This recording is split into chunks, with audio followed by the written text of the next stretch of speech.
جادو ہے، معجزہ ہے، کرامت ہے، اور ارہاس ہے، اعانت ہے، کرامت، یہ سارے کے سارے خوارقات میں سے ہیں، خارق عادت ہے۔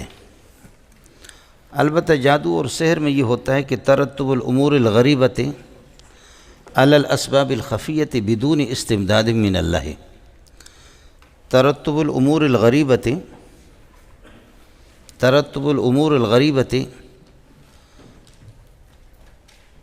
امور غریبہ علی الاسباب الخفیۃ، جادو کے اسباب خفی ہوتے ہیں، شیاطین سے اور جنات سے مدد لی جاتی ہے، بدون استمداد من اللہ، اللہ کی مدد نہیں ہوتی۔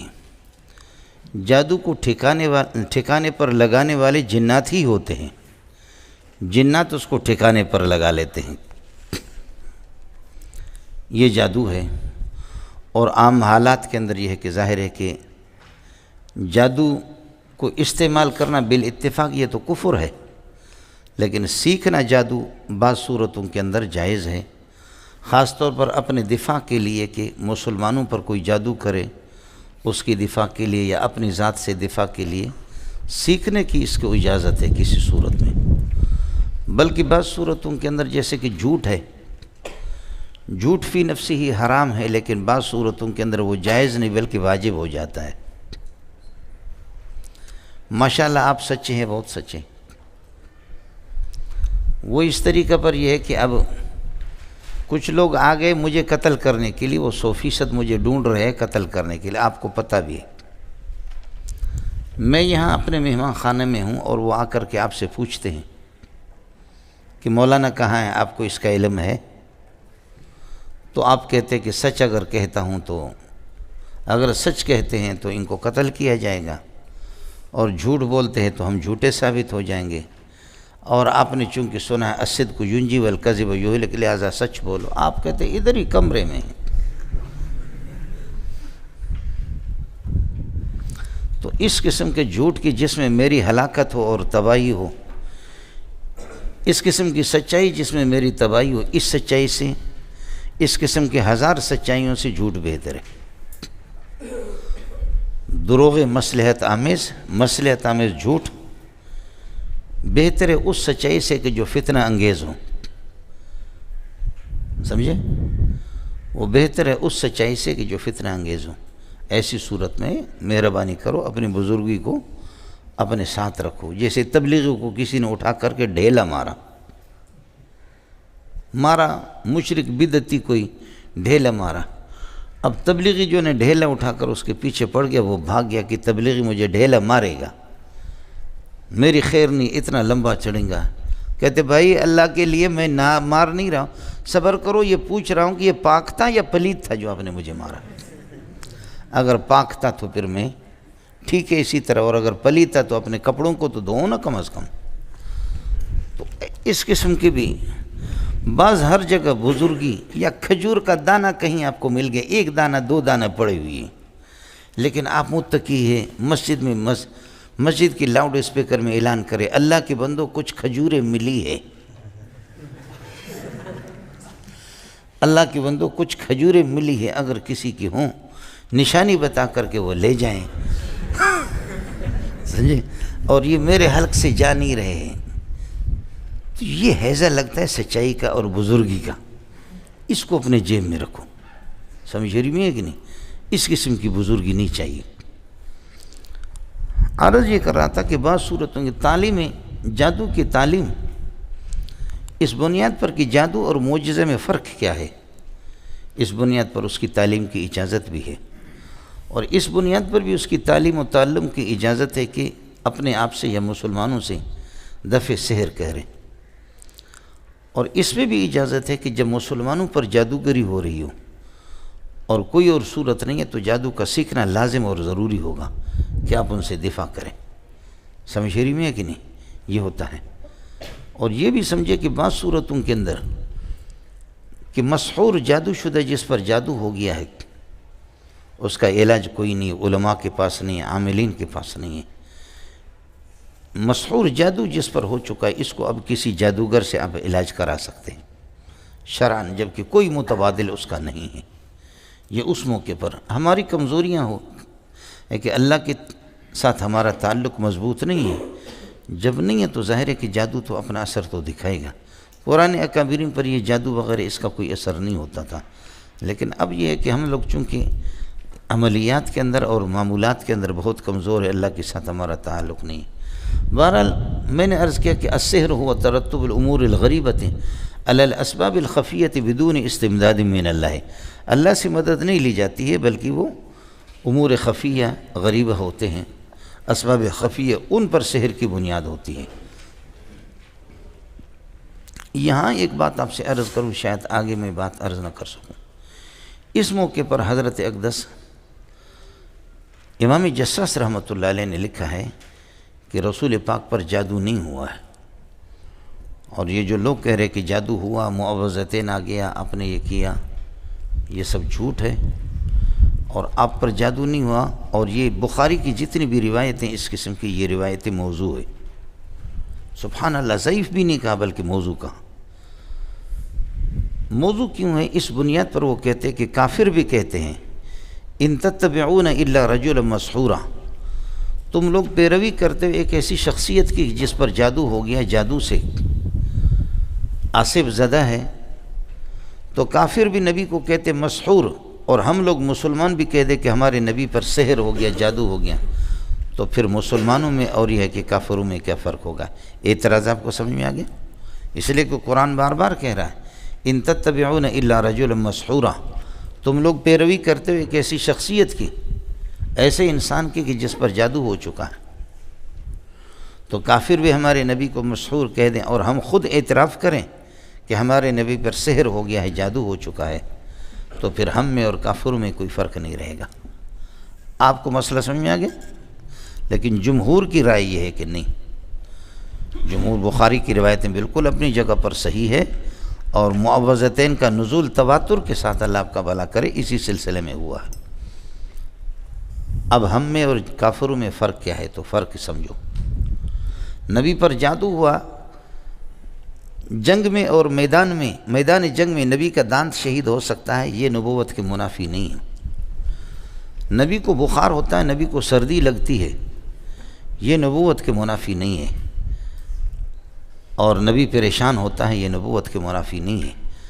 تو جادو کی جس سے آپ کی جسم مبارک پر اثر ہو، یہ نبوت کے منافی نہیں ہے۔ مسئلہ رہ گیا کہ جی نبی کو وہ بھی مسحور کہتے، کافر آپ بھی مسحور کہتے ہیں، تو کافروں کے نظریے میں اور آپ کے نظریے میں کوئی فرق نہیں ہوگا؟ تو بہت فرق ہے۔ کافر نبی کو مسحور کہتے تھے بمعنی مسلوب العقل، مجنون کی معنی میں لیتے۔ کافر نبی کو مسحور کہتے تھے بمعنی مسلوب العقل، مجنون، اور ہم مسحور کہتے ہیں کہ اس طرح کے سحر کا اثر تو آپ پر ہوا، لیکن آپ یہ کہ مسلوب العقل نہیں ہے۔ آپ دیکھیں دوسری جگہ پر خود قرآن میں افطرا علی اللہ کذبا ام بہ جنہ، افطرا علی اللہ کذبا ام بہ جنہ، افطرا علی اللہ کذبا، دانستہ طور پر کس کر کے نبی اللہ پر جھوٹ بولتا ہے، ام بہ جنہ، یا اس کو جنون اور پاگل پن لاحق ہے۔ جنون میں اور اغما میں فرق یہ ہے، آدمی بے ہوش ہوتا ہے، عقل اس کی مغلوب ہوتی ہے۔ سحر کے اندر کچھ اثر ہوتا ہے، جسم پر اثر ہوتا ہے، زیادہ کم ہوتا ہے، لیکن مسلوب العقل نہیں ہوتا۔ جنون کے اندر یہ ہوتا ہے کہ جنون میں سلب عقل ہو جاتی ہے۔ تو کافر جو مسحور کہتے تھے بمعنی مجنون، مسلوب العقل کے، اور ہم مسلوب العقل نہیں لیتے ہیں، اور ہم مریض کے معنی میں لیتے ہیں کہ آپ پر سحر و جادو کا اثر ہو گیا، سمجھے؟ باقی اتنا ہوتا تھا کہ دنیا کے اس میں ایا بھائی اس میں چینی ڈل گئی ہے نہیں ڈل گئی ہے، سمجھے؟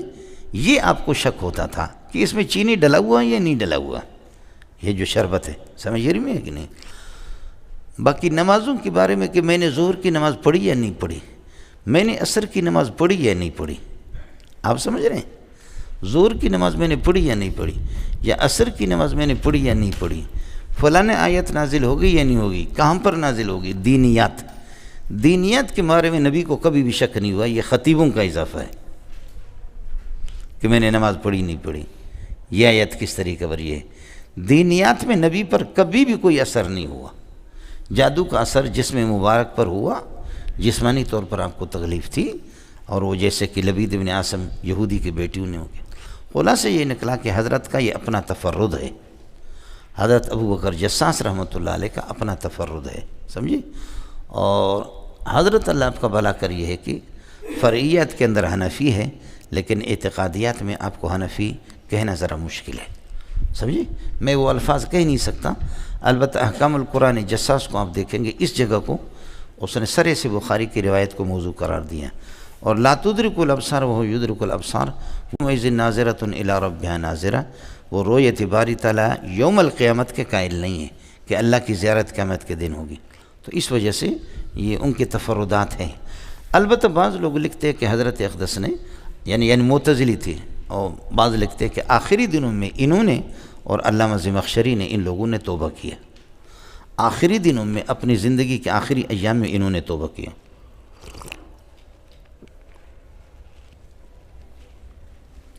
یہ ہوتا رہتا دنیا میں، سمجھے؟ شیخ الاسلام ابن تیمیہ کو میں بہت گالیاں دیتا تھا، ہمارے اساتذہ بھی چھوٹے چھوٹے وہ بھی ہوتے تھے ماشاءاللہ، وہ بھی ہمیں سکھاتے تھے تو ہم کس کر کے حضرت کو گالیاں دیتے۔ میں دبئی اور باہر ملکوں میں ایک دو مرتبہ اسی موضوع پر شیخ الاسلام کے بہت سے مسائل پر مناظرے کے لیے گیا، میرے ساتھ حضرت اقدس تھے، اشرف المدارس کے شیخ الحدیث مولانا عبدالرشید صاحب دامت برکاتہم اللہ علیہ، تو ایک انسانی حد تک میں نے حضرت کی کتابیں بہت چھان بین کی، انسانی حد تک بہت پڑھا، رات دن کر کے پڑھا، تو حضرت اقدس کی کتابوں میں ایسی چیز نہیں ملی کہ جس کے بنیاد پر اس کی تذلیل اور تفسیق کی جائے۔ اب جب کہ وہ لاکھوں کی تعداد میں، ہزاروں کی تعداد میں میری سیڈیاں بھی شائع ہو گئی کہ میں شیخ الاسلام کو گالیاں دے رہا تھا، سمجھ رہی ہیں کہ نہیں؟ ہمارے ایک دادا استاد عبداللہ الحرری، جو اس وقت 110 سال 115 سال کی عمر ہے، لیکن ابھی تک شادیاں کر رہا، سمجھے بھائی جان؟ وہ اب تک ٹھیٹ ہے، تو ہے شافی ہے لیکن بہت سخت آدمی ہے۔ صریح البیان فی من خالف القرآن، 700 صفحات کی تقریباً ابن تیمیہ کے کفر پر اس نے لکھا ہے۔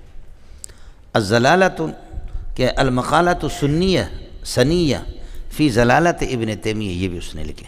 اظہار عقیدت الاسلام عقیدت الطحاوی کی اس نے شرح ضخیم شرح لکھی ہے، اور ان کے ہاں شیخ الاسلام ابن تیمیہ وہ پکا کافر ہے اور اس کو مرتد قرار دیتا ہے۔ ہمارے بھی بہت سے لوگ، یہ ہم نے بھی اپنا منہ کالا کیا بہت سے مسائل، لیکن اصل کتابوں میں جا کر کے دیکھا، اس وجہ سے توبہ کیا۔ یہ غلط فہمی ہو جاتی ہے۔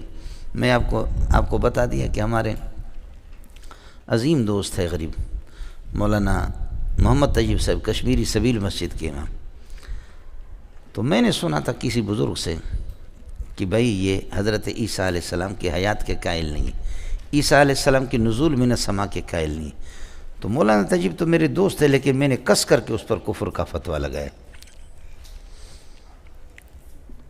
اور اس کے بعد جب یہ ہے کہ وہ سیڈیاں، اس زمانے میں کیسٹ کا زمانہ ہوتا تھا، یہ چیزیں پھیل گئی، اور حضرت کو جب اس کی اطلاع ملی تو حضرت نے فون کیا مجھے، فون کر کے کہا کہ مولوی منظور، میں غسل بھی کرتا ہوں، علماء کو بلاؤ، طہارت حاصل کرتا ہوں، قرآن سر پہ رکھتا ہوں، خدا کی قسم میں حیات عیسیٰ کا منکر نہیں ہوں اور نزول عیسیٰ کا منکر نہیں۔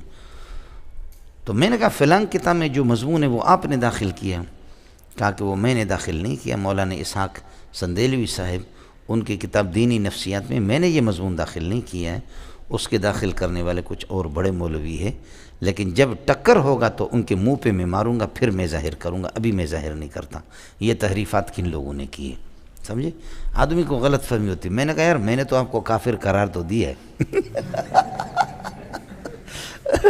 میں نے کہا کافر تو قرار دیا، لیکن اب یہ ہے کہ میں خود کلمہ پڑھوں مسلمان ہو جاؤں، اس لیے کہ آپ جیسے بغیر تحقیق کے اس نے کہا میں قسم اٹھاتا ہوں کہ یہ مجھے خامخواہ لوگوں نے بدنام کر دیا، میں آپ کے پاس آ جاتا ہوں اور قسم اٹھاتا ہوں۔ میں نے کہا آپ نہ آ جائے، ابھی میں آپ کے پاس آ جاؤں گا اور معافی مانگوں گا کہ مجھ سے غلطی ہو گئی۔ حضرت کا اس طرح مسئلہ ہے، سمجھے؟ شیخ الاسلام ابن تیمیہ رحمۃ اللہ، مسئلہ آپ کے سامنے آئے گا۔ خیر، بہرحال میں نے عرض کیا کہ حضرت نے بھی آخری دنوں میں اس طرح توبہ کی ہے، آدمی کو توبہ کرنی چاہیے۔ بتاتے ہیں علامہ جساس نے اور علامہ زمخشری رحمۃ اللہ علیہ نے، یہ ان حضرات نے یہ کہ اعتزال سے توبہ کی ہے، باقی کوئی شک نہیں ہے کہ بہت بڑے آدمی ہیں۔ مزید ویڈیوز کے لیے آپ ہمارے فیس بک پیج کو لائک کریں اور ساتھ ہی ہمارے YouTube چینل کو بھی سبسکرائب کریں تاکہ کسی بھی ناگہانی کی صورت میں آپ کو ہماری ویڈیوز بر وقت مل سکے۔